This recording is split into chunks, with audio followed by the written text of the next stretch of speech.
Ang laki, no?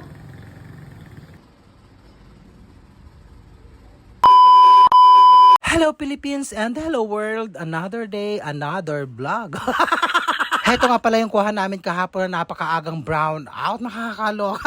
Nagbibihis nga si Maro ng ilaw lang ng cellphone ang gamit. Nasira kasi rechargeable na ilaw namin. Nakakaloka. At heto na nga at papasok na siya sa school at ako naman ay magtatrabaho.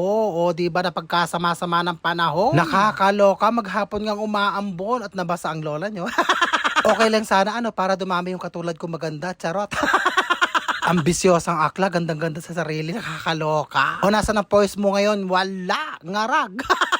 At heto nga, pinakain ako ng sotanghon kasi nga may birthday dito sa may pasyente ko. Abay na pagkasarap-sarap ng pagkakaluto. O diba, pak na pak, maingit na naman kayo. Charot. Ewan ko ba, napakasarap ng ganyang pansit. Bet na bet ko talaga yan. Heto nga, at bibili ako ng sabon, dadalhin bukas si Maron sa school. Bibili nga ako agad-agad para dagdag grades ni Maron, nakakaloka. Sipse. Abay, dagdagan nyo, syempre. May contribution nga silang 200 para sa electric pan. O, bigay agad. Para mabango ang pangalan ng aking anak. Charot. At heto nga, tapos na ang aking maghapong pagkatrabaho at nagmamaganda pa rin ang lola nyo kahit umuulan. Buti nga at naalala ko at bibili pala ako ng mga medyas ni Maron. At dadalawa nga lang yung medyas na pagpapalit-palit niya. Tapos bumili na rin ako ng mga gamit ko. Ikot nga ako ng ikot dyan at hinahanap ko yung medyas. Andito lang pala sa dulo, nakakaloka. At heto nga yung mga napili kong medyas ni Maron, okay na to. At magbabayad na ang lola nyo, kaya lang may nakalimutan ako. Kaya babalik ulit ako sa third floor, nakakaloka.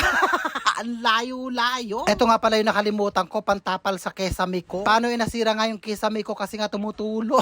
Nakakaloka. Tapos heto naman yung ulam ni Maron ngayon, bahala na yung ulam ko. Maraming salamat sa bigay mo, Marcy Oshi Tegyo. O diba, bongga Levi's. At sa bigay ni Tita Neneng de Bilen. O diba, pack na pack from Dubai. At heto nga pala yung pinakamalaking barangay hall na nakita ko. O diba, na pagkalaki-laki. Ito nga lang yung matatagpuan sa barangay namin dito sa Cojuangco, Santa Rosa, Nueva Ecija, Philippines. O paano yan? Hanggang dito na lang ang aking vlog. I love you all and I thank you.